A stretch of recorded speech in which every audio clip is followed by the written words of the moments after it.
and welcome back to Book Stage and Screen. You're here with Gordon and Samantha, and we're thrilled to be joined by Ruth Wykes. Welcome, Ruth.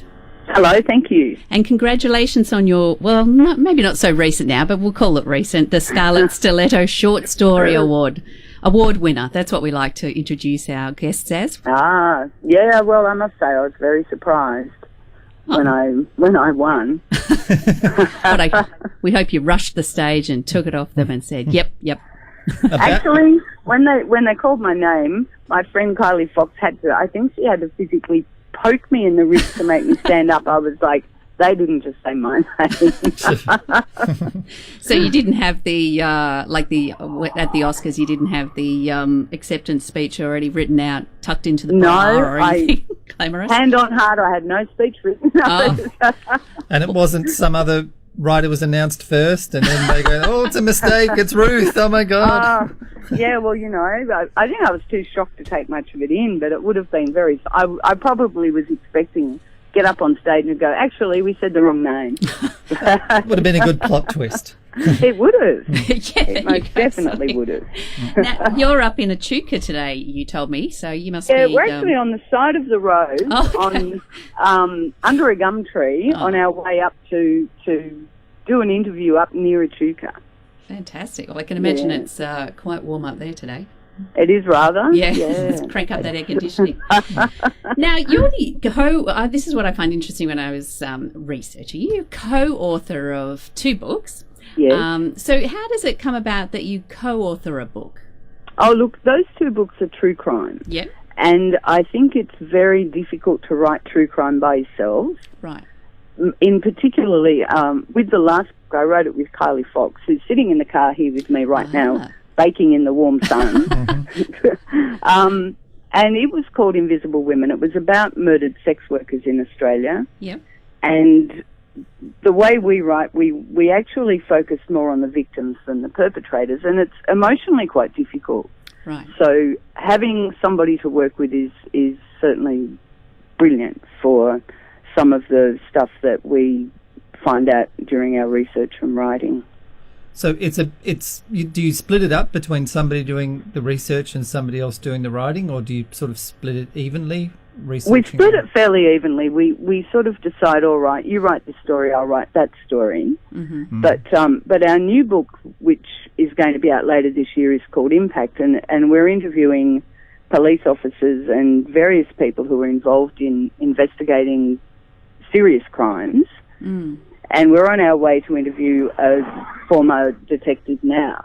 And so with this story, we're both writing parts of it and we're both doing the interviews. Some of them will split up, but, it's especially when the topic's fairly difficult and some of the things we hear are quite harrowing, we like to sort of go together so that on the way home we can go, oh no, I can't believe that, that's horrible, and sort of filter through our own feelings so we can write something sensible.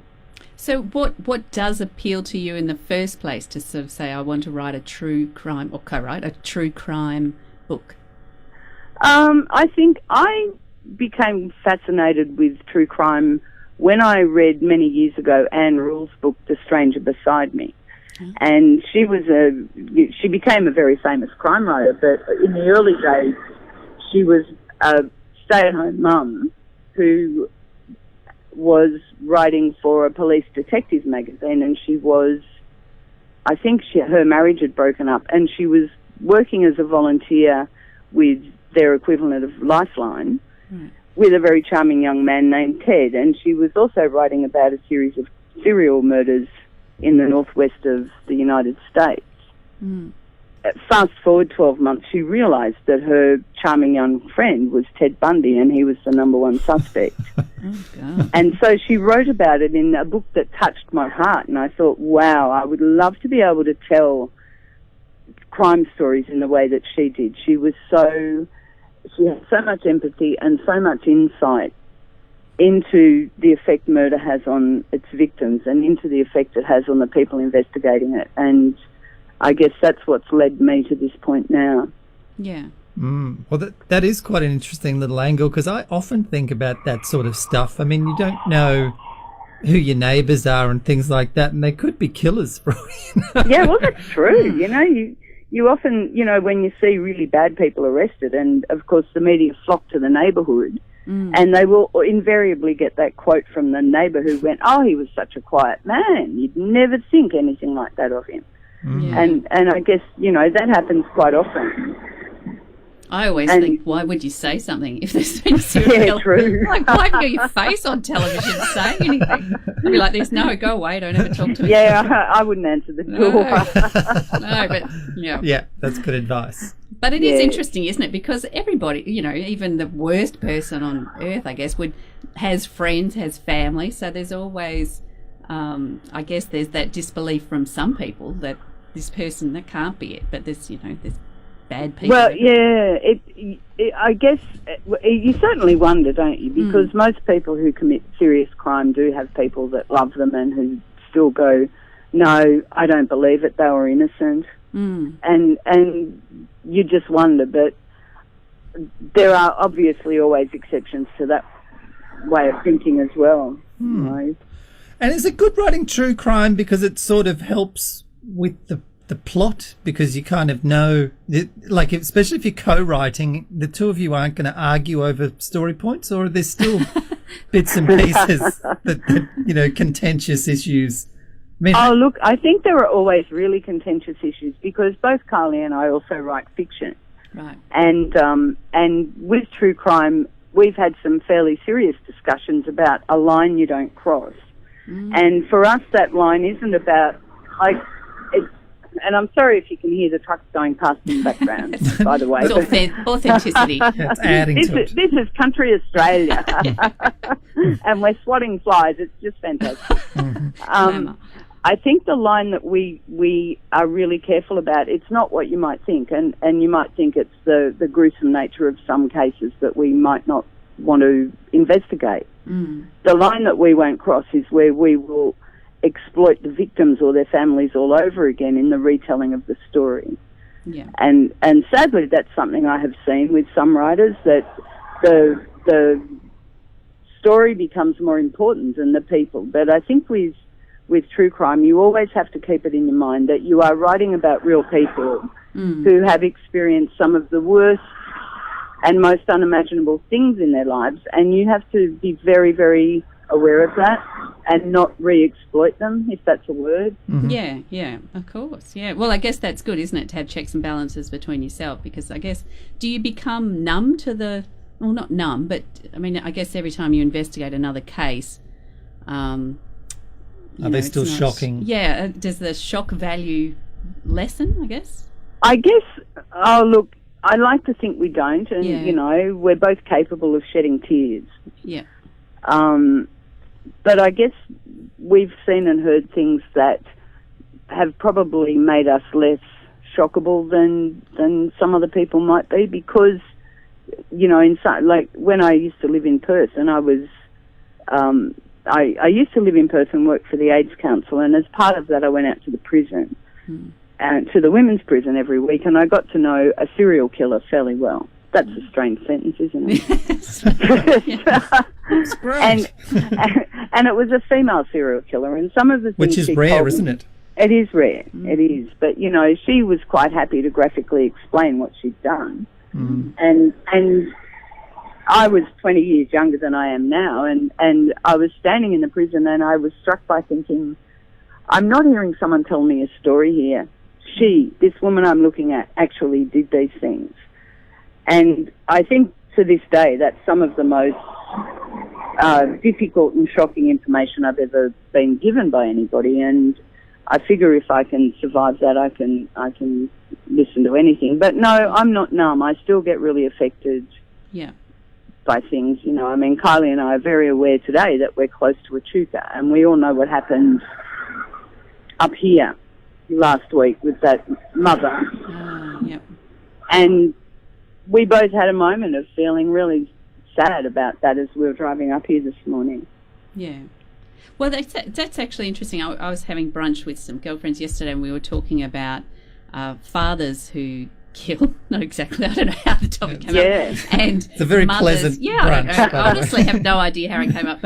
And mothers who lovely kill. brunch topic. We talked about the kids and stuff, so we just got onto the bands. So they were talking about their husbands. Yes. Right, yeah, of course. Yeah. No, and we were just talking about how I think society has a harsher view of mothers who kill. I mean, look, anybody who kills, obviously, not acceptable. But mothers who kill their children, it's still shocking. Yeah, it's still a bigger taboo in a way, isn't it, than fathers who kill, and it's related to how. I don't have the answer, but no. In some ways, it's related to how we uphold and value mothers as sacred in our society, and how children absolutely are sacred. And I think it still completely does our heads in that a mother can do something horrible to her children. Yes, yeah. Well, that's my pleasant brunch conversation, probably. Yeah. Similar to some of yours sometimes. Happy International Mother's Day or Women's Day for yesterday as well, by the way. Very pleasant. I know. Now, so you won the Scarlett Stiletto Short Story Award. Yes, I did. And you also won, was it the best film story idea? Or Yes. Yes. Yes. What is that? What's that? The Film Story Award is awarded by Scriptworks, and it's for I think. Well, as far as I know, they judged it to be the best story that could be turned into some kind of screenplay. And so Kylie and I have actually had a chat with the woman who awarded that prize. Yeah. And she's pitched an idea to us about fictionalising invisible women. I don't know if I'm allowed to say this, but I will. And turning it into a novel, which in turn could be turned into a screenplay. Yes. So that's also another thing that's on our agenda. Yeah, it sounds like you're very busy. Yeah, well, luckily we sometimes go on long road trips like this, and we can brainstorm all our ideas, and we don't get much writing done on these kind of days, but yeah. Oh, sorry, Siri's getting impatient with us. She's telling us. Shut up, Siri. Back in your box. The people on the radio said, "Shut up, Siri." So would you say that, just for other writers to inspire them, I guess, and especially ones that would like to write true and fictional crime stories, something like the Scarlett Stiletto Awards or the awards that are on that day, they can, lead to something else, as you say. So, absolutely, they can. And I think, I am a really big supporter of unpublished authors and people who think they have an idea and they'd love to write, but they don't know how to go about it. And the Scarlett Stiletto Awards are a wonderful way of just telling a story and submitting it to a competition and getting your courage up. Yeah. Because I think we have got a lot of very talented young writers in Australia, and not so young. And the Scarlett Stiletto Awards is one really good avenue for people to test themselves and to get inspired, I think, to go, well, you know what, I had a go, because last year I didn't even make the shortlist, not last year now, the year before. Yeah. But it doesn't put you off. You just go, well, I've just got to get better at this. Yeah, great. And then you won it. Yeah, and, join writing groups, make friends with people who are writers. It's all fantastic. Yeah. Well, great. There's some great advice for writers out there. And you've probably also got advice for people who are, planning on murders and stuff, because I have no advice for people who are planning on murders. None at all. But you would have quite a lot of knowledge on it. I tell you what, I've had plenty to say to them. But no help for them whatsoever. You probably met murders and gone, look, I write true crime. You could have helped me plot-wise if you'd done these few things first, because you've really made this difficult for me. Yes, I tell you what, it's. I mean, we make light of it, and obviously there's not a great deal that's funny about those people, but you know, some of the things we read obviously are great fodder for fiction, and I'm not saying that to make light of it. I think that fiction plays an important role in kind of reminding society of what's good and what's bad and all that kind of thing. Yeah. Well, thanks today for joining us and telling us all about your success and where you're up to. And Thanks for having me. Have a great time in Echuca. No worries, we will, and thank you very much. Lovely. Thanks, Ruth. Lovely. Alrighty, bye-bye. Bye.